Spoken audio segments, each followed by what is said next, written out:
think probably a number of years ago we all would have been talking about cyber safety, then we talked about online safety, and now we're sort of talking about digital citizenship.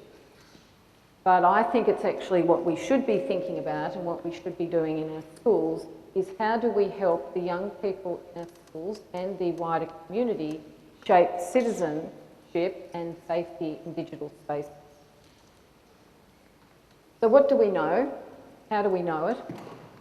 What do we need to do?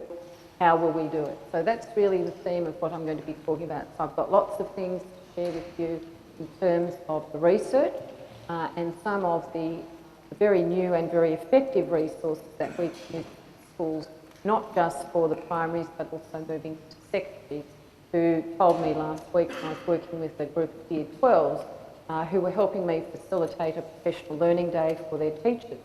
Said, you know, people think that just because we're in Year 12, we don't need to be educated and kept current with current trends and issues for us that we face on a daily basis. I think that's where we often grapple with what is it they need to understand and how do we do that for them. So we're going to explore Siberia, which is a very interesting place where we're all dipping into on a regular basis. Sometimes we know what we're going to find there and other times we don't. But here's some of the very current data that's been aggregated from research both in Australia, Asia, the US and the UK.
If you go to fozzy.org and go to the section for research, the data that has been aggregated in that short video comes from the literature review.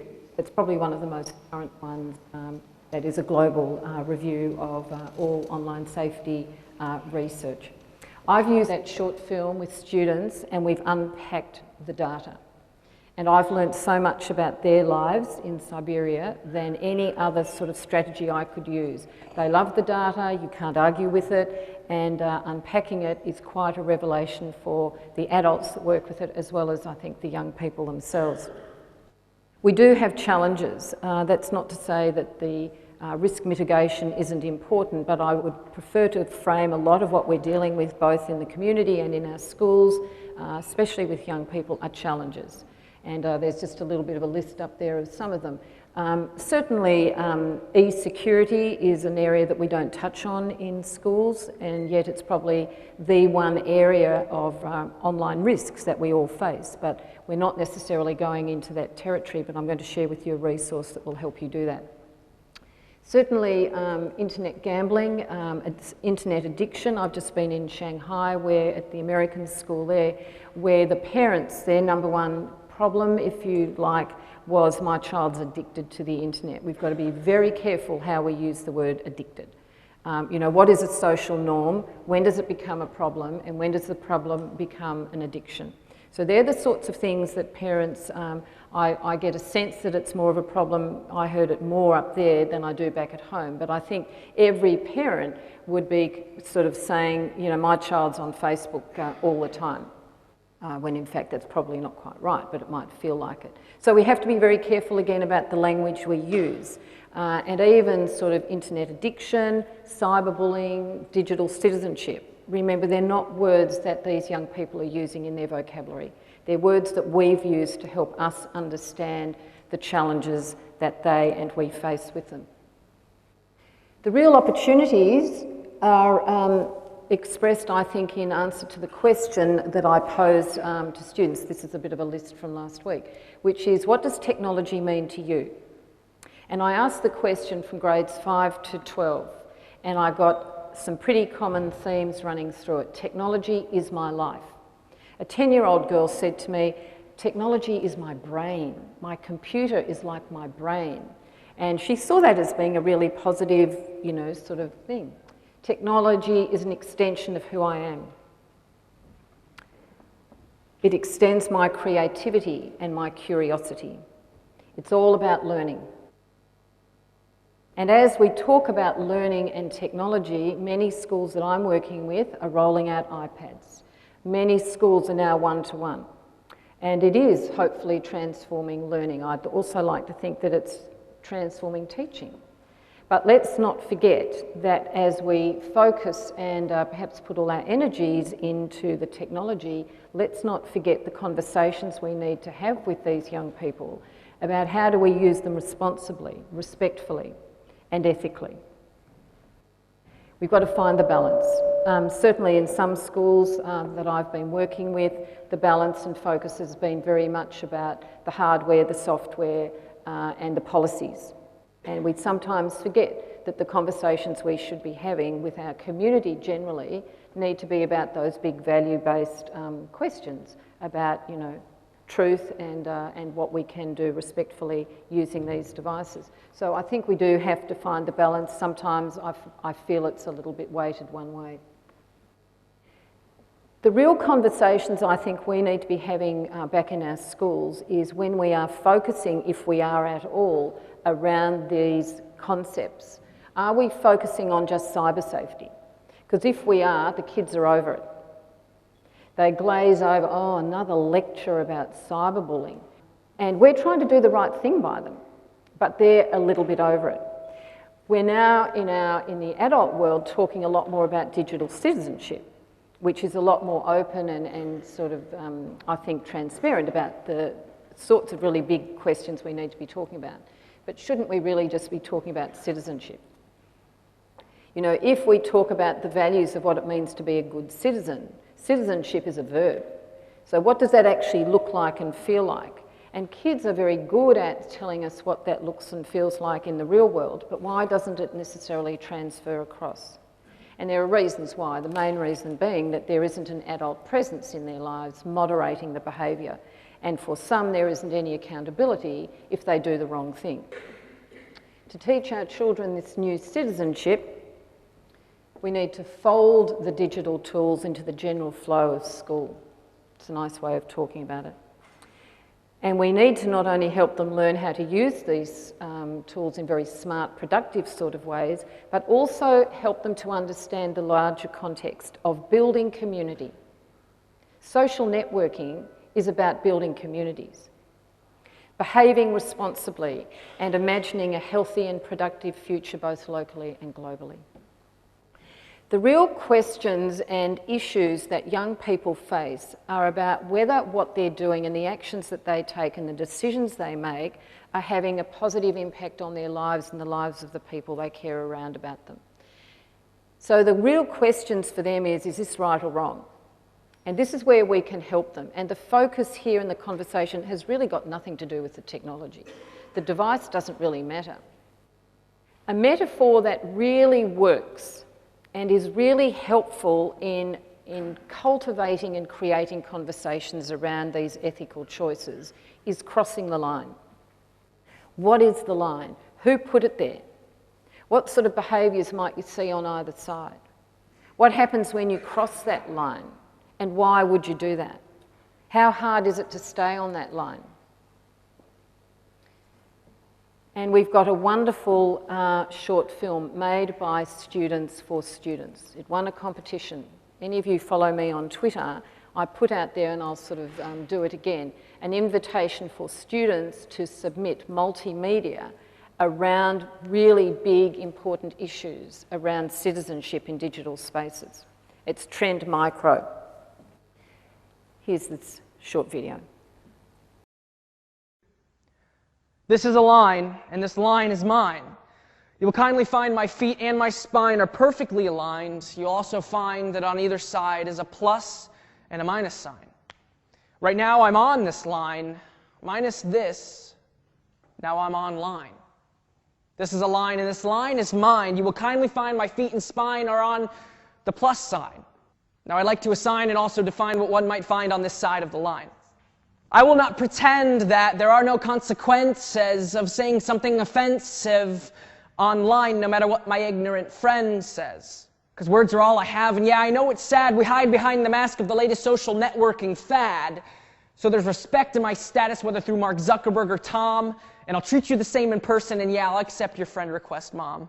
This is a line, and this line is mine. You will kindly find my feet and my spine are on the minus sign. Now I'd like to assign and also define what one might find on this side of the line.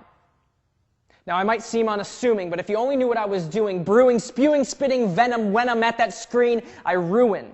Reputations I will splatter, typing faster I get madder, all the insults I will gather, you're so lucky, it's only sadder. Day. You have one day, oh yes, Sunday, for my words to die away. And on that one day, oh, I must say, you're going to wish you had a different name. But then it's Monday, and at school, I'll remind them all of what I said. Then it's Tuesday, and then it's Wednesday, and then we'll all find out you're dead. This is a line, and this line is mine. And now that I've assigned what one might find on either side, you will kindly find that my feet and my spine are on the plus sign. And I'm not moving. Where are you? Beautiful, isn't it? Now, you can get some really interesting conversations. I've already sort of given you some starters for it.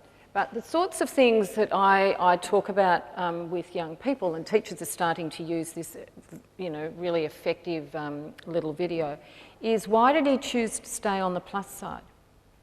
And it's clearly a value-free discussion that we're having. The minute you start talking about pluses and minuses and not good or bad, changes the whole conversation. And the last one, how hard is it to stay there on the plus side? I'll never forget a Year 8 girl who said to me, as part of the group activity, she said, you know what? There's a little bit of the minus in all of us. And we know we're expected to always be on the plus side, but you know what? Sometimes you just want to see what it's like on the minus side.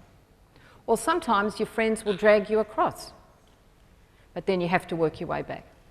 Now, we wouldn't have been able to have that level of conversation if we hadn't had a piece of media that really spoke to them. So the more you can find resources out there that help you do that, the more successful you will be. Some of the current research coming around from the Pew Internet Research Centre was teens' kindness and cruelty on social networking sites or services. And you've got huge numbers of kids, this is US data, who are online, and about 80% are using social networking. Now here's where we start to really get a sense of the kind sort of lives that many of them are living. So 69% say that peers are mostly kind to each other, and 20% say peers are mostly unkind. And then some of them will say, oh look, it really depends. You need to unpack what the depends about. 15% are reporting being the target of mean or cruel behaviour. And this is an interesting one because most young people, and children are in this category, are witnesses to the behaviour rather than a target or even an offender. So how do we work with the bystanders? The 88% of them who say they've witnessed someone else being treated badly. 1 in 5 teenagers said that they were bullied. You see, I don't even think we should be using cyberbullying as a word anyway. We should just be talking about bullying behaviour because it drifts. Those kids who are being bullied at school, they'll go online and it'll follow them. Often those kids who are bullied become the bully in an online environment where they are protected from anonymity. So here we've got 1 in 5 were mostly bullied face-to-face, and you'll see there that text messaging was the next way for doing it, online and by phone calls. So face-to-face followed by text messaging. Now here's another interesting statistic. 55% of teenagers who witness the cruel behaviour frequently see others just ignore it. And that's a strategy that we usually encourage. Sometimes they see others defend the victim. So we do have those young people who are brave, who are prepared to take the risk of being a victim themselves by standing up to look after somebody else. 20% frequently see others tell a person being mean to stop it, but 19% frequently see others join in the harassment. That's even just that slide with those statistics, you will have the most amazing conversations with children in your school. Because this is what we need to help them have those conversations. Why would someone ignore it? Why don't we have more young people standing up and being an upstander? The mantra there is, don't stand by, stand up. But that's a cultural thing. We have to help them understand the impact of it. This is an interesting study that was done out of the EU Kids Online. They do a research report every few years, very significant. This was very, very important work because it was the first time that they surveyed so many young people plus one of their parents. So you could correlate the responses of the child and then their parent. So here is a list of the risks that we need to be mindful of. And it's what the survey was asking them to respond to. Here's an interesting one. You'll get a good conversation out of this one. 50% of all the children surveyed said they find it easier to be themselves online than in real life. I heard this week older students say, yeah, but who's the real me? Is it my online persona where I can behave differently? And we'll talk about that in a minute. Or where does the blurring stop and where does who I am sort of, begin and end? 41% of parents whose child has seen pornography or sexual images of some type says, no, my child hasn't seen that sort of stuff on the internet. 56% of parents whose child has received nasty or hurtful messages, being bullied, being harassed, says, no, that hasn't happened to my child. And so it goes. The one that I find concerning is the 61% of parents whose child has met offline with an online contact and says, no, that hasn't happened to my child. Now, the online contact who is met offline is usually a peer. It's usually a friend of a friend. It's not the sort of adult male predator who's going to do terrible things to that child. That is not substantiated by any data anywhere in the world that that's the greatest risk that our children face. The risks they face come from the level of friend, not even friend of friends or friends of friends of friends. Another interesting report that was undertaken back in Australia was looking at social networking services and legal risks. Was undertaken by the law department at Monash University. And here's where you see the huge number of students who are on social networking services and the number who are on specifically Facebook, and then, you know, we've got the smaller number on MySpace. Most of the students who were surveyed would make changes and update their profile at least once a day, but over a quarter would update it more than once with some sort of content. Here we've got little less than 50% saying they did not talk to their parents about anything to do with social networking. 75% reported that they didn't talk with their teachers about social networking. The majority of teachers who were surveyed on the issue indicated that they were generally aware of risks, including legal risks, but they're not actually passing that on in conversations or explicit teaching about this to their students. They felt that they were safer in social networking services than their parents or their teachers. And while they thought that there was some level of risk, most of them, you know, a good 28% thought that generally they were safe. Interesting point, the last one. 20% of students were ambivalent about risk, essentially reporting that the degree of risk was totally irrelevant to them, because this is what everybody does.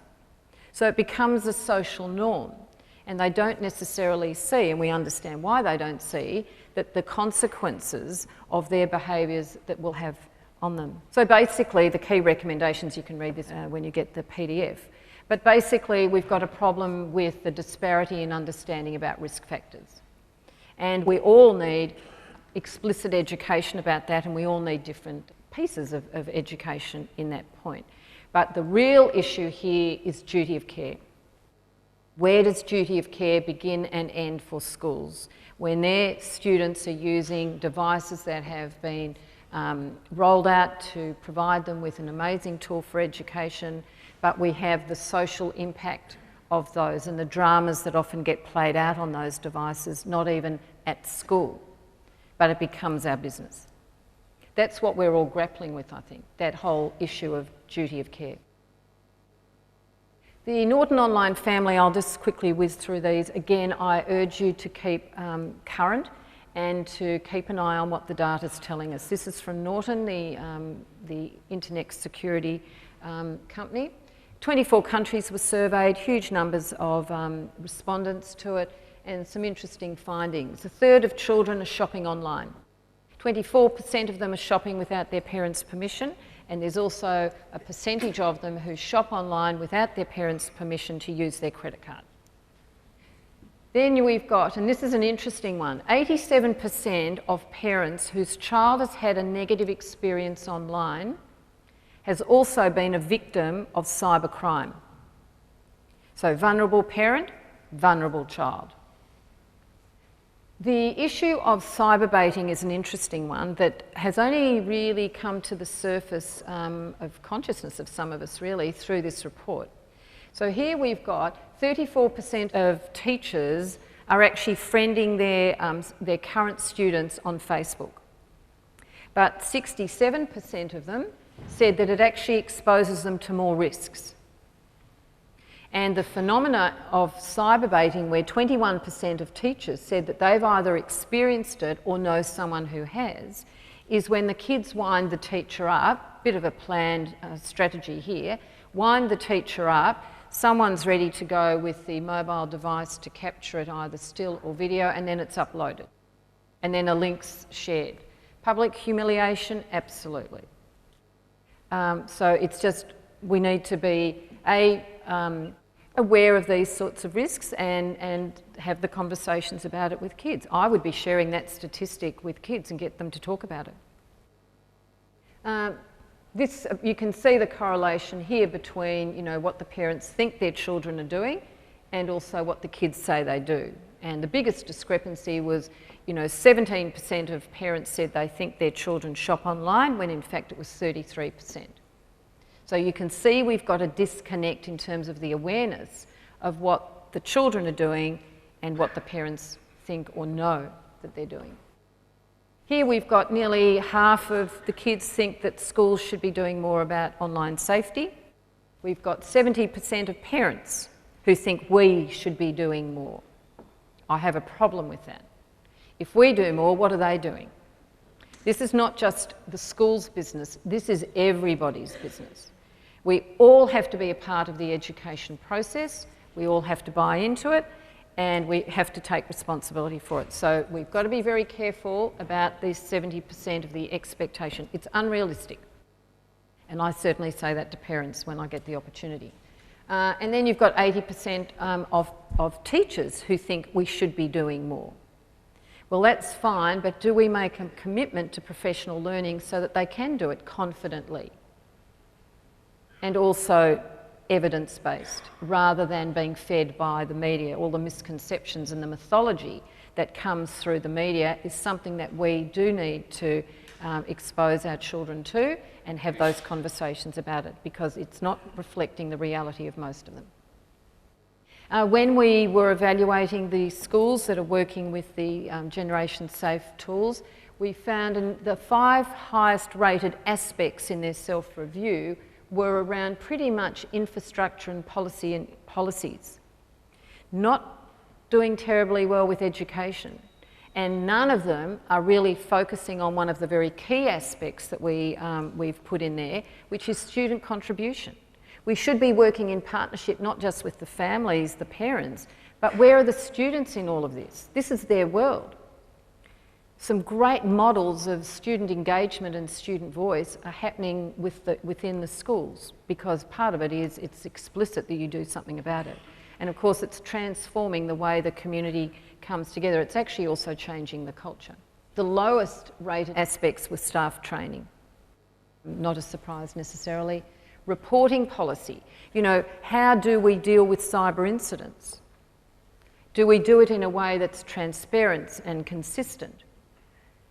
And do we have follow-up rather than just dealing with the incident? Do we all know what questions we need to be asking and how we escalate it and at what point? They're the sorts of things we'll be talking about in one of the strands, but it is one of the areas that we're not doing terribly well. Evaluating and adjusting policy. Are the kids involved in the policy writing? Do we have age-appropriate codes of conduct? Codes of conduct, again, are words that kids don't use. Rules of engagement they do. Picks up the gaming sort of concepts, if you like. So we have to sort of rethink, I believe, the sort of language we use when we're putting in place guidelines to protect them from themselves, from other people, and also from content. I think really what we're dealing with young people in our schools is no different to what it's always been. It's about how you manage your relationships. But they're managing relationships both online and offline. And they're not getting a lot of guidance from us when, perhaps some of the friendship issues and the dynamics within those groups, become dramas. They become dramas in real life and they become digital dramas, and they often escalate very quickly. And they often don't know how to deal with them. But I think really the conversations we need to be having are around how they're managing and shaping their reputations in online environments. And I think we need to be having those conversations about our own selves and about the reputations of our schools. How many of you, for example, would be monitoring what's out there about the school? You're shaping by all of us sort of, out there in the space and representing schools. How are you monitoring what's being said about you or your school? So it's not just young people who have to manage and shape their reputations, it's us as well. Because for them the challenge is that they are growing up in a world where the internet records everything and forgets nothing. How lucky are we that there is not a digital archive of our adolescence? We've been given the luxury of forgetting, as have the people around us. These kids do not have that luxury. The digital footprint, couple of ways, really simple ways to do this. You know, and again, we need to pass this information through our communication strategies in our schools. Just do a Google search. Set up a Google alert so that you don't even have to remember to do it. And then, of course, there's the paid model where you go to reputation.com, who search the internet for anything to do with that person or that organisation, and they can destroy that content in a way that we, the general user, can't. What's being said about your school? You know, this is a paid model to do it, but there are some simple strategies you don't have to pay for. But more and more organisations and businesses, and I would suggest schools, are looking at reputation.com as a way for help them to manage it. I think basically some simple messages, you know, for young people is about the permanency of what they're putting out there, that nothing is truly private, that they don't have any idea really about their audience. You know, it's an invisible audience that may have access to their content not just today, tomorrow, but also in the future. And in the future it looks very different in terms of how what they're posting can impact on the judgments people make about them. Managing content, something we do really well in our schools. I believe it's not done quite as well in families, which is why we've got that sort of the vulnerabilities of those families with cybercrime. I think the message here and the metaphor that works is, you know, for children to be safe around all water, you teach them how to swim, because you can't just put a fence around every swimming pool. Well, it's absolutely the same as the internet. You know, we can put up the fences and we do it very well in schools, but then they go to other places. They go to places where there's free Wi-Fi, and let me tell you, there's no filtering going on there, and there's no protection for anyone there. So we have to help them self-regulate their behaviour, and the only way they can do that is with knowledge. I also have an issue around, and this comes from an article, Too Sexy, Too Soon, from Common Sense Media. An excellent resource that we'll be exploring in one of the other sessions. I've got a few links here. This is the issue of, and we talked about it yesterday, you know, this whole rich media, popular culture world in which our children are totally immersed in, but they're reflecting back what they see and what they're absorbing. And this is especially true of girls in how they're portraying themselves in highly sexualised ways at very, very young ages. You know, the whole idea of your brand is a really important one. And, you know, a Facebook account is really a personal brand. But they're often sexualising themselves because they're viewed as and want the attention of others as objects. And the point made here is that no one asks them or teaches them how to think critically about the images that they're seeing, and more importantly, sometimes about the images that they're creating about themselves. You know, I've seen lots of images of teenage girls who are about 14 who look like 25-year-old porn stars. But they think that that's okay because it's sort of all normalised and it's okay because everybody else does it.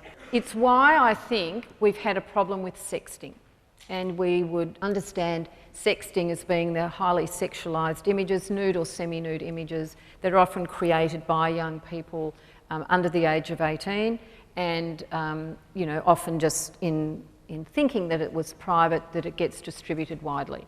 Now, up until just recently, we were talking about 4% of teenagers in the US have created these images, 15% have sent them. And I've been in places and spaces where people have stood up and said, this sexting thing, it's an epidemic. Well, it's not.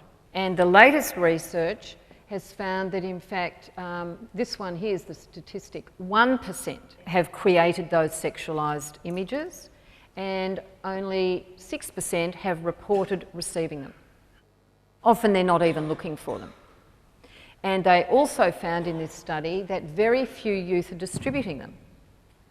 Now, that's not to say it's not occurring, it is. And when it does happen, it is a criminal offence.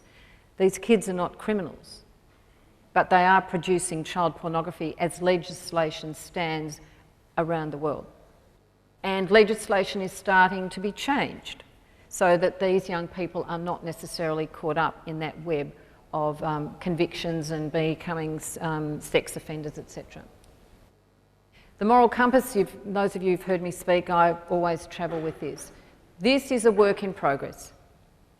And it spins for young people, and they still need our help and guidance in strengthening it and understanding the consequences of the choices they make. One article by psychologist Linda Young talks about why good kids do bad things, generally, but specifically around the internet. The first one is it's easy and fast, so very easy to emote at a keystroke without considering the ripple effects. It's also true, and I would suggest this is true for adults as well as kids, you know, the impulsive you need to know what I'm doing, where I am and how I'm doing it right now. Some people have said that there are people out there, young and old, who don't believe they've had a lived experience unless it's been tweeted or posted on Facebook. And there would be kids who are like that as well. Don't forget too, the frontal lobe of the brain is still developing. It's the CEO of the brain that helps us consider long-term consequences and impulse control. So when we come across a situation and our question is, what were you thinking? The reality is they weren't, because they can't. So we have to A, understand it, and B, work with them around that. The illusion of privacy is very interesting, you know, being in your little digital cocoon, you know, where you don't necessarily appreciate that the interactions that you're having and the lack of empathy that's lost in the process can impact on how you behave towards those people in these online spaces. The paradox of parental expectations is an interesting one. Not everyone is all good or all bad. And very high expectations are often placed on kids by their parents. So then when they get the opportunity, they can vent and take out some sort of frustration that they might have when they're in a space where, guess what, mum and dad aren't. Where they can be themselves, whatever that might be. So that's another reason why they'll go and take risks with their behaviours, which you wouldn't normally see in an offline environment. Also, we've lost the emotional and physical distance between let's say, the offender and the target. You don't have to fear necessarily physical retaliation when you're behaving in an inappropriate and sometimes very cruel and mean way in an online environment when you're got the screen in front. And it's true that the bullied offline often becomes the bully online. Also possible that when you've got this group mentality, a social norm around this is the bad behaviour, it actually seems like the right thing to do at the time. Why would you think differently if everyone around me thinks it's okay to do that? And then we've got the fallout from super parenting, showered with attention and things. Young people often have a stronger sense of entitlement and a weaker sense of responsibility because of it.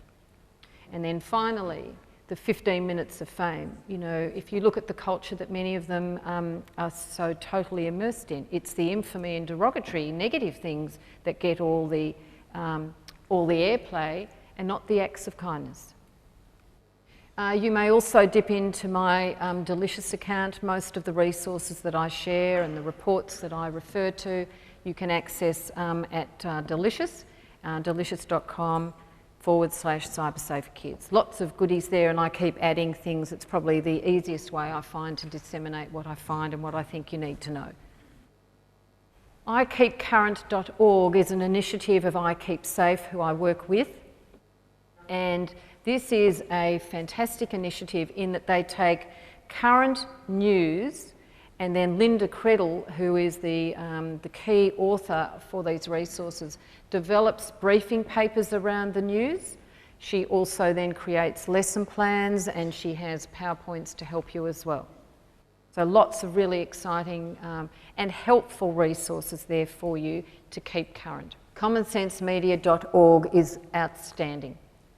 It's K to 12, scope and sequence documents, rich with media, great scaffolding in the lesson plans, and scaffolding is really what many of us have been needing because we're not that confident about talking about this stuff with kids. So Common Sense Media also has online training. It has a parent section, has the digital citizenship units, again K to 12, all framed in very positive, value-free language. There's a scope and sequence for 6 to 8. I'm working with schools who are using this and they're supplementing it with other resources that they've found. So a really good starting point when you're auditing your current digital citizenship curriculum. The Common Sense Media people also provide fantastic film and app reviews, and I'd be pushing this out to your parents. There's a film that's just been released called Cyberbully, and you'll see here positive messages, positive role models, violence, sex, language. So they've got their criteria. Very, very helpful for us because then we can, I think, legitimately promote some sort of either app for learning or a film or whatever it is that they're reviewing. Outstanding. DigitalCitizenshipEd.com is fantastic resources for the older students around Creative Commons. You've got some baseline assessments, you've got post-unit assessments, and it's pretty current and very helpful. That's not cool.com. Very cool. Lots of animations, fantastic messaging, fabulous stimulus material to get your students to make their products around this, this space. I think too the point as young people, as researchers, is an interesting one. We're not going to have a look at this, but it's about the Demos report, if any of you have seen that, and it's focusing on, you know, truth and lies on the internet and digital fluencies.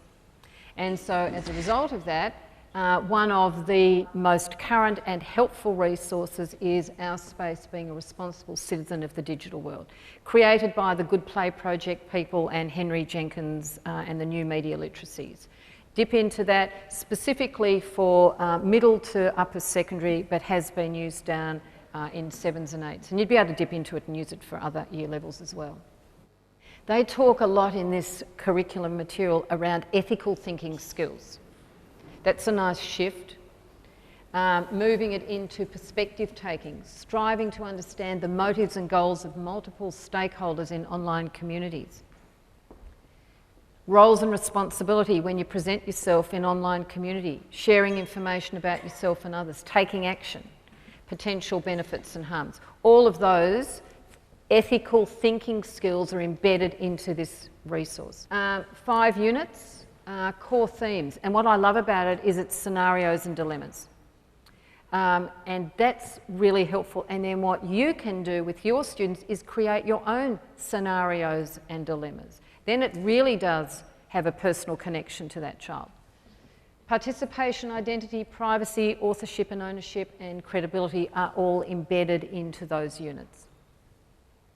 This is a stunning resource from the Norwegians. It's You Decide. Lots of media.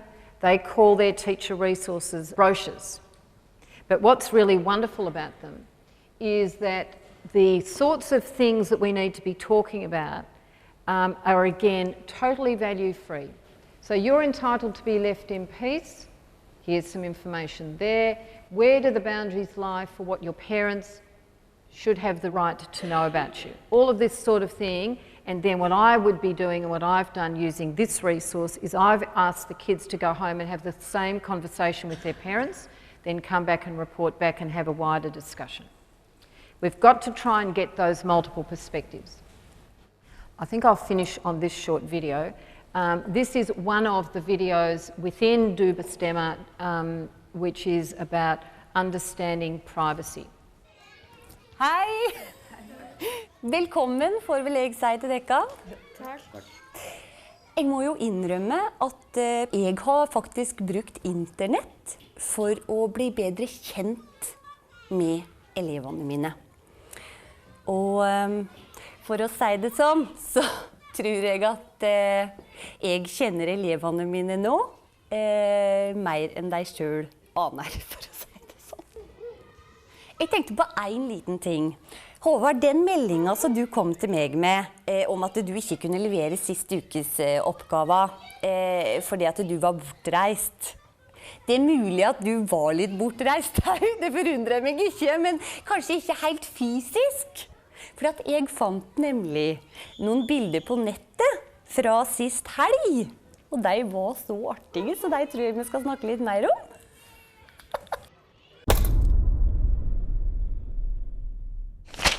Hvis dere kan se på dette her, så slapper du, Håvard, av på ei seng.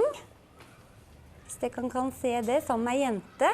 Og her har vi også et lite bilde fra toalettet, tror jeg. Da ser du litt dårlig ut. Og så har jo jeg googlet litt på bloggen din, og det viser seg altså at Håvard er ikke så glad i meg som jeg trodde at du var. Det jævla bitch sto det. Ja, så var det engelsken. Bit of a reminder there, you know, I keep hearing from kids that if we can inject a little bit of humour in these really serious messages, we're going a long way to helping them become the sort of citizens that we would hope and know that they can be. Thank you.